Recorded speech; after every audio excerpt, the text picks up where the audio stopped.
There's a lot that is happening. There's a lot that are being said. There are a lot of reactions that are being gotten, and the nation is watching on this matter as we approach the election. But what exactly is going on? Let's get some perspective to this in what may have looked like a split division in the APC. I'm being joined by Senior Advocate of Nigeria, Fellow of the Chartered Institute of Arbitration in the UK, the Minister of Labour and Employment, and the Director of Public Affairs and Chief Spokesperson of the Tinubu Shatima Presidential Campaign Council, Mr. Festus Keyamo. Thank you so much indeed for coming tonight. Thank you for inviting me. Yeah. Let's get to the matter. Which side do you belong now in this whole mix? I see that you're dressed differently compared to the last time you were on the program. This power shift. To where? To the south. Indeed. Interesting. So is there a controversy about that in your party? There's no controversy whatsoever. None at all. So where do you belong? Which sides are available? Well, it's obvious to you. You're a leader in the party. Which sides are available? Yeah, but there are no two sides. Governor El-Rufai and the Governor Ganduje who are opposed to what the president's directive is, and those who are on the side of the president. It's federalism in action. Those who are clamoring for true federalism, this is true federalism in action. People are thinking that this is the first time that governors of the APC are taking the president to court. It's not. On various issues, they have always challenged the president in court. It doesn't affect their amity. It doesn't affect the cohesion of the party. It doesn't affect the cohesion of these individuals. And the president, at times approves, for the institutions set up by the Constitution to resolve disputes. And the courts are there to resolve disputes. Don't forget that the governors took the president to court over certain executive orders that he gave, I think regarding the judiciary, state judiciaries, and legislature, and they won at the Supreme Court. The governors have also gone to court over certain payments that were to be made, to certain individuals, I think regarding the Parry Club refund, and so many others. This is only just coming up now to the public glare and, stirring up controversy because, they are using it to play politics and they think it's going to affect the elections one way or the other. But I'll tell you that the APC governors, and that's the kind of thing we promote within the APC, the freedom to challenge anything that you feel is unconstitutional, and the president has always welcomed it. This is not the first time the APC governors are taking the president to court. It's not. Let's get your legal perspective. Yes. Did the president violate the order of the Supreme Court? Well, first of all, I'll tell you that my loyalty, ultimate loyalty, lies in my profession. As a member of the INABA, I was first of all a senior advocate before I was headhunted to serve in public office. So my primary loyalty is to my profession. So at every point in time, because of posterity, I must speak the truth. I must, because the law does not change. It remains forever. Secondly, I've also vowed as a member of cabinet and also a senior advocate to uphold and defend the tenets of our Constitution at all times. Those are my primary loyalties to the Constitution. So at every point in time, I must express my views. There's also nothing, I'll let you know that. It's only a parliamentary system that runs collective responsibility. Our presidential system does not run collective responsibility where every member of government is expected to defend every single policy, especially when it does not come to cabinet. This decision was not a cabinet decision. If it were a cabinet decision, I'm bound by the decision of cabinet. But it was not a cabinet decision of which I am part of. So these two places I belong to, and very few people belong to there, those two elite clubs. I'm a member of cabinet, I'm also a member of the INABA. It's only 4 of us in this country that belong to those two, and I am bound to uphold, the tenets of each of these. But so let me tell you this. My view is that the president acted honestly, without intention to slight the Supreme Court, but he may have acted on wrong advice. I did not give that advice. It's not my responsibility. I don't know who gave that advice. So I want to say this openly, and because by tomorrow, people will ask me where I stood at this time. So I think the president did not, because in his speech, he acknowledged that there were certain matters in court. So he thought he was playing safe by saying, okay, whilst before you decide these matters in court, may I just provide some middle ground so that the country is burning, there are riots everywhere, so let me just try and provide some succor to the people, whilst acknowledging the matters are in court. Now, if I were to advise him, I would have advised differently. I did not advise him. It's not my responsibility. I don't know who. What would you have advised him? To comply strictly with the terms of the order of the Supreme Court. And which is? All the notes should circulate for now. All the notes. All the old notes circulate side by side with the new notes for now. Because that is the order of the Supreme Court. And by virtue of our Constitution, all authorities in Nigeria, all, must obey the orders of the Supreme Court. Anything to the contrary is a descent to anarchy. And let me tell you, the day we begin to disobey the order of the Supreme Court, that is an invitation to intervention, to revolutionary intervention, or other kind of intervention in our democracy, because the judiciary and the Supreme Court is the last bastion to defend our democracy.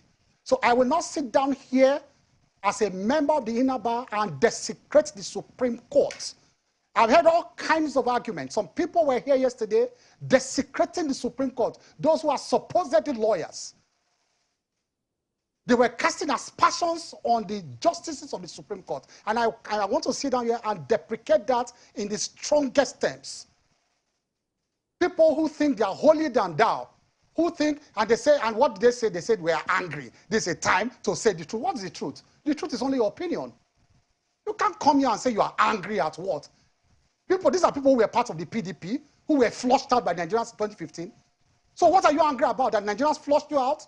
Is our democracy, government of anger by anger or by anger? What's the meaning of anger? Say, I'm angry. Anger is only your opinion. Your anger is only your opinion. We have all agreed, Shehu, we have all agreed to abide by the Constitution as a nation so that we cannot descend into animalistic behavior. And so by so doing, let me finish. By so doing, we have decided that at every point in time we want to change the government, we'll go to the polls and then cast our votes quietly and peacefully. And whatever results are announced and it is free and fair, we accept the outcome. If you disagree, you go to court. And that is why the courts are there to intervene in electoral matters. Now, somebody sits down yesterday, and because in a particular case, he says the Supreme Court did not give the judgment he expects, or their camp expects. These are PDP members coming here to pretend as if they are holier than thou.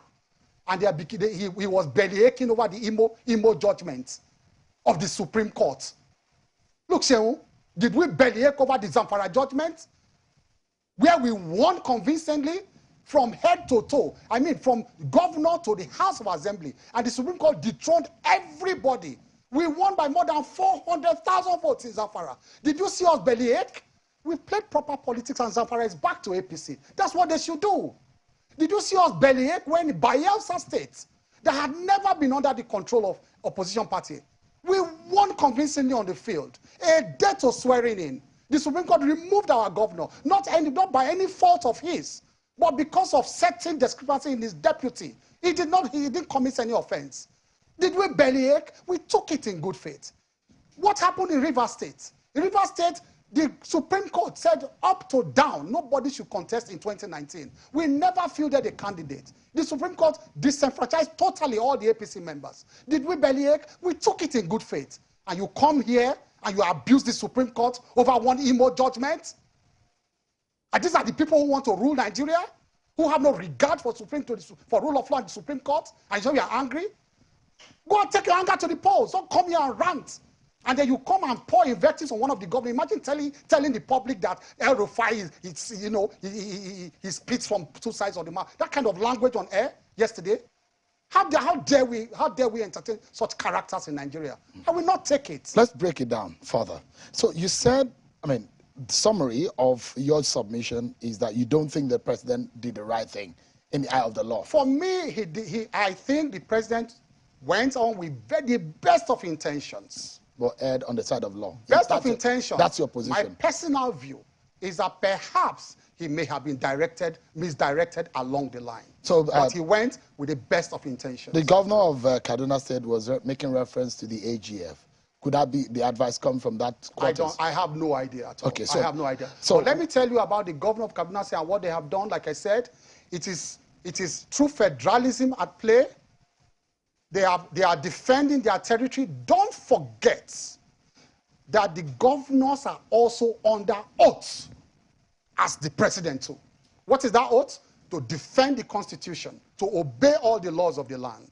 Okay. So the governors, I heard Baba Dati Ahmed and some other people, they are just playing politics with everything in Nigeria. What's the meaning of treason? Do they know the meaning of treason? The governors have a territory to protect. Don't forget that. They are the CEOs of their state. They have to keep peace within their state. In the case of currency. Hold on. They have to keep peace within their state. Not currency, Supreme Court. Just forget about currency now. Just a moment. Because the directive of the president is in the distribution and in the deployment of the currency notes. The governors are acting under the orders of Supreme Court. Don't lose focus on that. They are not countermanding the president. No. They are not. They are saying, I have an order in front of me, and they have a duty as CEOs. They are under oath to defend the Constitution and implement the judgment of the Supreme Court. Let me ask you. I'll tell you this. Yeah. I'll tell you this. There is nobody that has challenged constitutional or unconstitutional acts of the government as much as perhaps the non-PDP states of those days, led by Asiwaju. Asiwaju has always been, but not him in this case, okay? But he has always been at the forefront of wanting to assert the independence of the states, of the subnational. He has always been at the forefront of it. And so the APC governments and the governors, they are, in the first place, they have a duty to ensure there is peace and order within their states. Let me ask you quickly. Yeah, let me ask you quickly, please. Right. The order given by the Supreme Court was an ex parte order. Correct. How long does the ex parte order of the Supreme Court take before it expires? Until the motion on notice. That's what the Supreme Court said. It lasts until the motion on notice is decided. So you're saying tonight that by exfusion of time, that ex parte order still subsists even when the parties appeared before? That's what happened the last time. Did you follow the proceedings? I did. They stood up. A lawyer stood up to ask for extension. And what did the justice say? The justice said, no, you don't need. This order subsists till the motion on notice is decided. So they actually extended it. They affirmed it again. They said on the bench that day that this order continues till the motion on notice is decided. So it is a subsisting order. By the principle of law, Mr. Keyamo, we cannot pick still in the line of my question. By the principle of law, it's an ex parte injunction or order. How long does it take before it expires? It is the Supreme Court that decides. It decides to extend it as it likes. There are different rules of high courts, I can tell you that. It doesn't apply to the Supreme Court. But there are rules of high courts, so many federal high courts and so many high courts. They make their rules differently. Some say 14 days, 7 days, but not the Supreme Court. The Supreme Court is supreme. It's supreme. They decide. And that does not mean, they say in the first instance, even those courts where those rules are made, they will say in the first instance, but the court has inherent powers. Based on the need to protect the rest, they have inherent powers to extend those orders. So, it is nothing abnormal. They should not come here and tell you tales by moonlight. So let's go further. And it is dangerous to come here, come on air and begin to cherry pick which orders of the Supreme Court. If it doesn't go against you, the Supreme Court is bad. If it goes in your favor, it is not bad. Yeah, it is wrong to adopt that mentality and allow that to fester in Nigeria. Does the president have an executive prerogative to act in the face of chaos and anarchy to make a directive for the future and the progress of the country? Well, but not when the courts have intervened. I'm talking hypothetically. I'm not talking about Buhari now. I'm talking hypothetically. We're talking about Buhari now. When the courts have intervened. No, I've discussed this issue now. Yeah. So it's not an executive order. No, but it make a directive as the president of the Federal Republic of Nigeria. Does he have the right in that regard based on the CBN Act? Does the president have the prerogative to take that decision and the directive he made? So long as the prerogative and the directive does not slight or seek to force a fait accompli on the Supreme Court. The Supreme Court is supreme. The president is under the Supreme Court. He's under an obligation to obey the orders of the Supreme Court. He's under an obligation to the courts. What is the Look, listen. You know also that even as a private citizen, people are saying that the governors, how would they go to court? Let me tell you, on issues of constitutional infraction, every Nigerian has a locus. Let me tell you that. I went to court, remember, as a private person, to challenge the powers of the president to appoint service chiefs without the concurrence of the National Assembly. They raised the issue, the National Assembly raised the issue of locus for me, but then they said, based on that decision of Abraham Adesanya, go and read the case of Abraham Adesanya, you're a law student, Abraham Adesanya against President of Federal Republic of Nigeria, that is the case that established the principle that on issues of constitutional infraction. That's one of the school of thought. No, it is the Supreme Court judgment. On matters of constitutional infraction, and local standard. Everybody, on local standard, all Nigerians have local standard to challenge constitutional infraction. It also happened in the case of Fawemi against president. When he challenged the payment of dollars to Konjo Owiala, he went to court restlessly. Said, how can you be paying dollars when the constitution, our law says our constitution, you must pay everybody, in Naira, you must convert in transact business in Naira. And they said, look, Fawemi had locus to challenge because he was raising constitutional issues in that case. It was a private, not to talk of people who are heads of subnationals. Heads of subnationals. And let me tell you something they are deceiving the public about. Oh, you did not join CBN. You did not join the banks. It's just a lie. Because the CBN and the banks are agents of the federal government in this instance. The banks are not implementing anything of their own. So there's no action against the banks. The CBN is also implementing anything of its own. It is by a directive of the federal government. So what is an issue is a directive of the federal government being implemented by its agents. For this purpose, the CBN and the banks are agents of the federal government. And you know the principle of law. Once you catch the principal, you don't sue the agents. Once a principal is disclosed, once there's a disclosed principal, most times we go to court, we just add all of these people. We add them out of surplusage. You don't need to. What the court is saying is that go back and change your directive. All right. So let's refocus and let's get back to the conversation and the implication of all of this. Yes. There are those who believe that all of these policies are geared towards one thing, to affect the chances of the APC candidate. And I'd like to ask, with what is going on, is there any implication for your candidate at the next week poll? The implication is very positive now. Let me tell you why. And give me time. I want to talk about this. Now, these people sat down, and we have our intelligence. I believe the governors, they have their intelligence too, and thought they could contrive something. And what they are doing is a crime. Let me tell you that. Not the president. These people who think they can misrepresent or, misimplement the directive of government. Because now we are not clear. Maybe they sold currency swap to government. Currency swap is that, you know what currency swap? I'll answer your question. I want to tell you, I want to lead to that, to show that there was a grand deception, a grand criminal deception. You said it's currency swap. What you are doing is currency confiscation. It's not swap. Swap is that you want to swap, I bring 1,000, you give me 1,000. I bring 5,000, you give me 5,000 of the new notes. You said all of us should rush our money in. At that time, you said we should rush our money in. The new notes were not available. I think that was where we also got it wrong as citizens. We should have insisted. Some of the Nigerians said, look, the agency of government, are they available now? I'm bringing my 500,000 to the bank. Is the new note available now? I want to collect it. But they said, come and deposit. We all rushed and deposited. Take it back now, you say 5,000. It's confiscation. What happened to financial freedom? You have confiscated my money. You have denied me of my rights over my money. That's the grand deception they sold to everybody. The second one is that by so doing, you now began to say, no, the country should go to, what's it called, cashless. Did you tell Nigerians you wanted to now enforce cashless?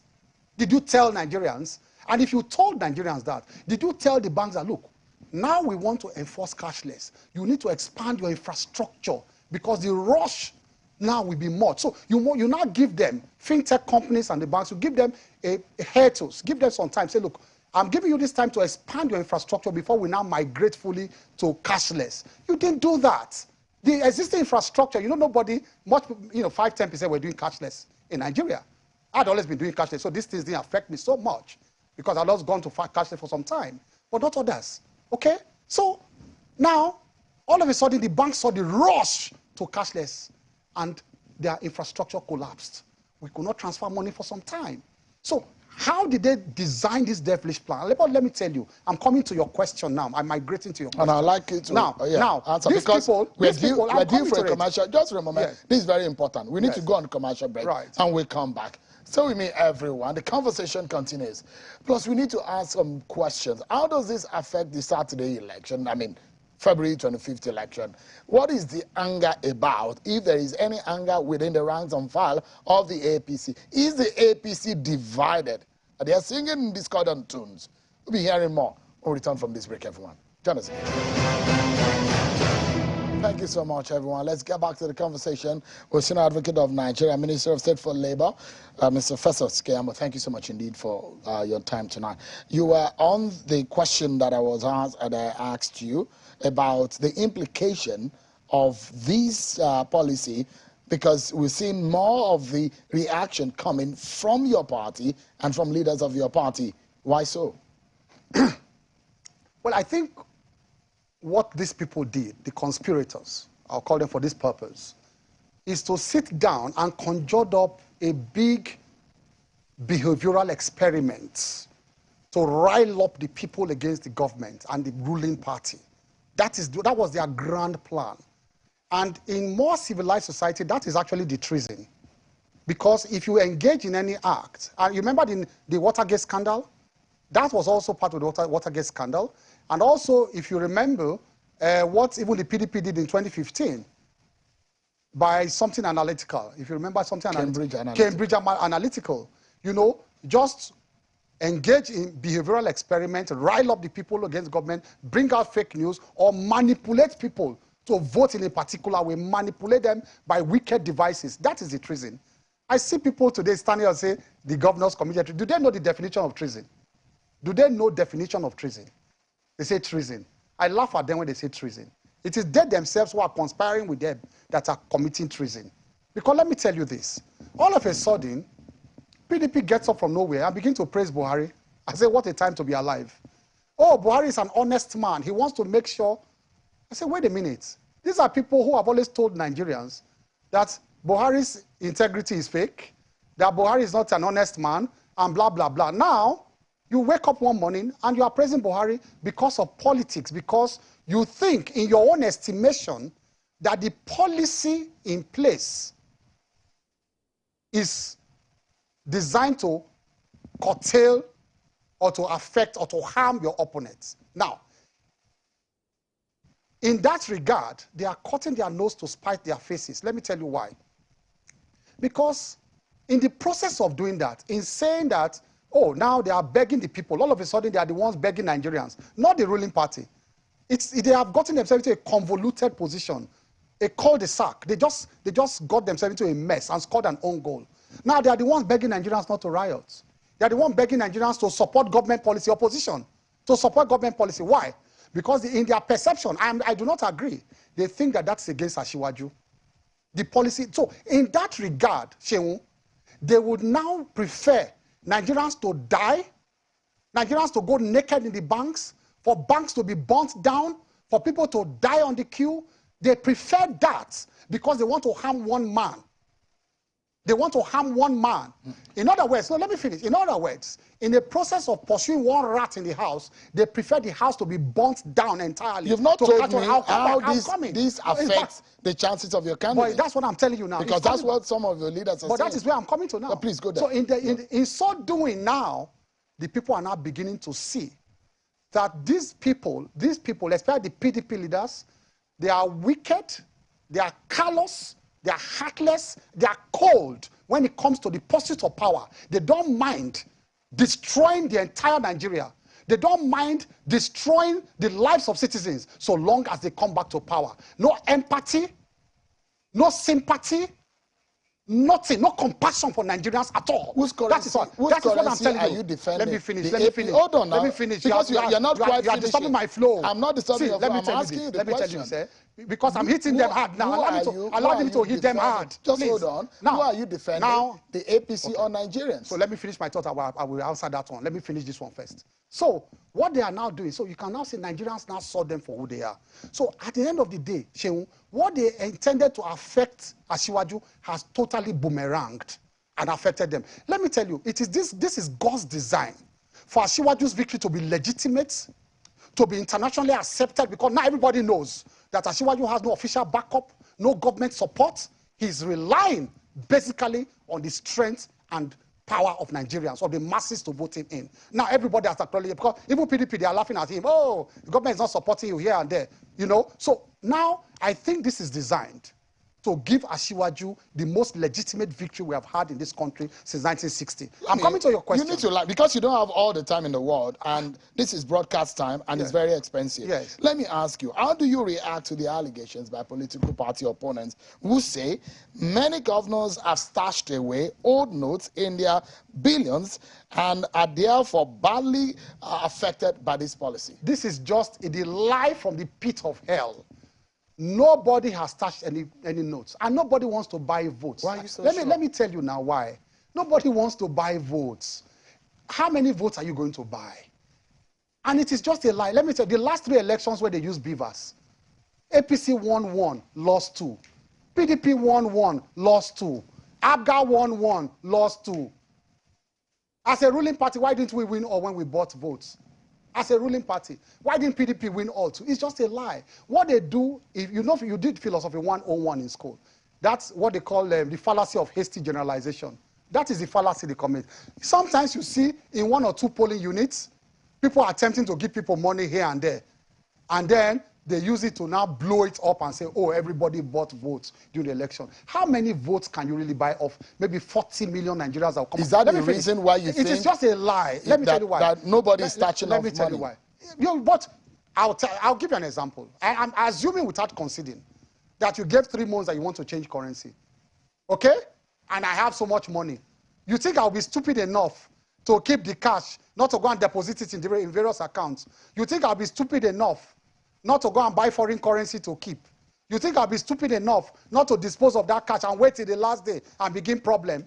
It's just a lie. Nobody wants to buy votes. The governors of the APC are genuinely concerned about the sufferings of Nigerians. That's all they are. They're concerned about. Let me tell you this, what are you buying votes for during election? Because demographically, we are winning. We are clear ahead. How do you? And secondly, let me tell you this. The election is not even here. Let me go down to the basics of election. And I think my brother Dogowa mentioned it some 2 days ago. You know, when he said there are legitimate funds approved by law. Don't forget that. For me to run the elections, I don't need to launder money. He said for him, for example, he needs 70 million as approved by law. As approved by law, we have about 5 billion approved by law. You know that. What do we need to launder money for? And let me address this issue of moving money during election day. INEC said now they need money to move during election day. When you tell people this and you deceive Nigerians, you are just being, I'm sorry, you are being economical with the truth to Nigerians. Every political party needs to move money around on election day, not bribing of voters. Let me tell you why. You have appointed agents across 177 polling units across the country. Listen to this. I want Nigerians to listen to this. They are telling them lies, including people who says they don't spend shishi. They are telling them lies. They move money around. You need to give these agents stipends because you need them to wait. And this is legitimate money approved by law. It's not bribe. You need to wait from 8 o'clock when the voting starts. You need to wait at times to 10 o'clock in the night. Are you following me, Shehu? These agents need to be in place. Don't leave there for 1 hour. Don't leave, because when you leave, they may manipulate your vote. So the parties require them to stay. And don't leave there. When they stay, they need to drink Coke. They need to drink Pepsi. They need to go and buy bread for me and Coke. I'm not living here. They will give stipend. That is what is done. Mr. Keyamo, to agents. So these are the things they give. It's not just a moment. They are deceiving Nigerians. Just why is it that I want to finish now. No. This logic of because saying you do not. This is not a free airtime. Like I said earlier, why is it that the APC is the only political party vehemently fighting this policy? No, because it is designed. They think they want to design it to rile up anger against the ruling party Don't forget that once there is an anger on the streets about a policy, then it is against the ruling party, supposedly. Do you understand me? I'm struggling to explain to you. So it's not about the money now.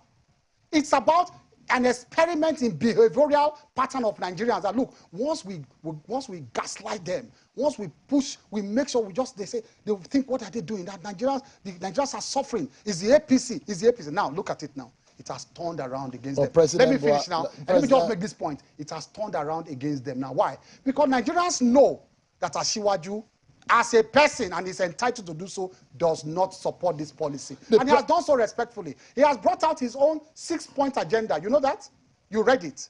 Asiwaju say for him, this is how he thinks. He has tried to solve the problem by his own suggestion. Let me pose another question. Now they are attacking some state governors of PDP now. They are saying they went to the court to support their suffering. They started attacking them. They are now blaming the opposition. It is not opposition, no. Mr. Keyamo, the people are angry against PDP now. The president, in his speech yesterday, spoke about curtailing the politicians' use of money in elections. Do you think he's right? They sold a dummy to him because who gave the mandate to CBN to cover election buying? Is that part of mandate of CBN? Go and look at the CBN Act. You are doing it through CBN. That's EFCC and some other. There are legitimate ways to go after people who want to influence election with money. The CBN Act has no provision. I'm sorry, does not have any provision for curtailing vote buying. It does not have. So what's the mandate? What mandate is the CBN executing? Do you know what your critics are saying, Mr. Keyamo, just in a moment, that you are hiding under the sufferings of Nigerians, claiming that you love Nigerians and fighting this policy for your own gains and benefits? We can get money to our agents without moving money around. I just want to let you know that it has not affected APC in any way. We are winning. I'm not saying this out of arrogance. We will win. Fair and square. We will win. We will not. It is not a problem to us. Let me tell you why. Let me tell you. Can I explain this to Nigerians? How do you then tell Nigerians? What you needed money for in those days is to bribe law enforcement agencies during the time of PDP. And that is what is in their head. That is why you can see them reacting this way. They think it is money they use to win election. The PDP has no other method to win election but crooked means. Over the years, they've conducted the worst elections in the history of this country, especially the 2007 election that the Obasanjo declared to be do or die. As different from this president. So they have no other means to win election. It's the most crooked set of people I've ever seen in my life.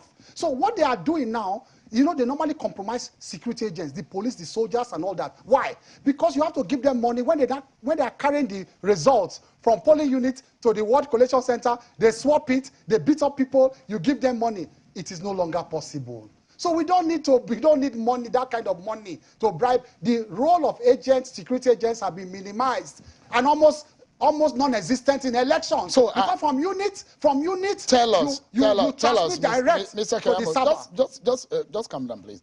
Tell us, which are you defending? The benefit of the APC or the benefit of Nigerians? I am defending the benefit of Nigerians. I'm sympathizing with Nigerians. The APC governors are conscious of the fact that these people, and I want to tell you that, I will expand on it later, they are the people who truncated June 12th. They have congregated again to truncate this democracy. Those same people, June 12th, the characters around them, they are the ones replaying it again now. How do you mean? I know that. Oh, I mean, the presidency said the election must hold. You know, I've been built from when I left school for detention in DSS. So if they want to invite me, they should invite me again. That has been my trajectory. I've slept there so many years. You know that. Because your colleague, Mr. Fani Kayode, has been invited by the DSS. Why did they invite PDP leaders who were saying that people were trying to truncate democracy? Why didn't they invite them to provide information to DSS? What is going on?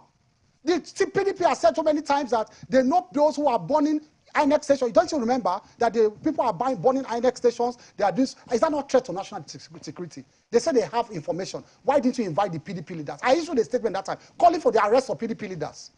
Why did they arrest Atiku Abubakar, who was caught on tape, telling Nigerians, telling somebody how he stole Nigerians' money as VP? Why didn't they invite him? What is going on? But Asiwaju will triumph. Because the music on the streets now, in the north, they say, Bakudi or whatever, that Asiwaju will win. In the west, they say, Owo, Kose Owo, Asiwaju ma wole. All of them, everywhere in the country have erupted for Asiwaju now. The entire country, it has backfired. So, you know what? Maneuver has cancelled maneuver. We are back to square one. When they thought that they were going to rile up the people against Nigerians, you see, they have boxed themselves to a corner. Like I said, maneuver cancelled maneuver. We are back to ground zero. Asiwaju is clearly in the lead. Let's wrap up this conversation. Yes. Mr. Keyamo, you seem to be confident whenever you mention the chances of your principal. But those who are on the inside are giving an impression that there seems to be some panic in your ranks. No, no, no, no. We are just being cautious on the side of, we're just being cautious, okay? And it's natural to be cautious. But nobody is panicking, I can tell you that confidently. I have never been so confident of an election in Nigeria than this election. I've never, 2019 I wasn't this confident. What gives you the confidence? I am more confident in this election, the demography of Nigeria, the baseline of 2015-29 election, and the simple fact, let me tell you, I'll give you one and two scenarios. If I cannot go, there's no time to go into the specifics. There's no time, actually. Two scenarios. Of all the states that Obi is projected to win, and he will win some, he may win some. Tell me, I want Nigerians to go back and sleep over this. Tell me one of those states that APC won in 2019 that Obi is projected to win and take away from us. One. Not two, one. One of those states. That Obi is now coming to take those states away. One. Just one state we won in 2019 that Obi is projected to take. None. Not one. How many states did PDP win in 2019 that Obi is projected to take? Count them. Second scenario, because I can give 10, but only one, because no time. Second one, since 2019, what has changed in the political setup? They lost Cross River to us. They lost Zamfara to us. They lost Ebonyi to us. How many did we lose to them? We need to go now. Third scenario. No, you said two. And we're out of time. The three strong opponents of APC now, where did they come from? One party. The APC, what is the fragment of the APC? Did you see any fragments coming out of the APC? The three main opponents came from one yoke. One yoke. Kwankwanso, Obi, and Atiku. One yoke. The APC, has it fragmented into we need to talk. Out of that fragment, there's a further fragment of G5. We need to go Out of that fragment, there's a general prayer. I want to make them so that they won't sleep well this night. We need to go now. Oh, you are stopping me. And you're not worried that you're speaking publicly against your principal? No. About losing your job? I told him, I told Nigerian that he meant well. But people who misdirected him. All right. Thank you so much indeed. Yes, openly.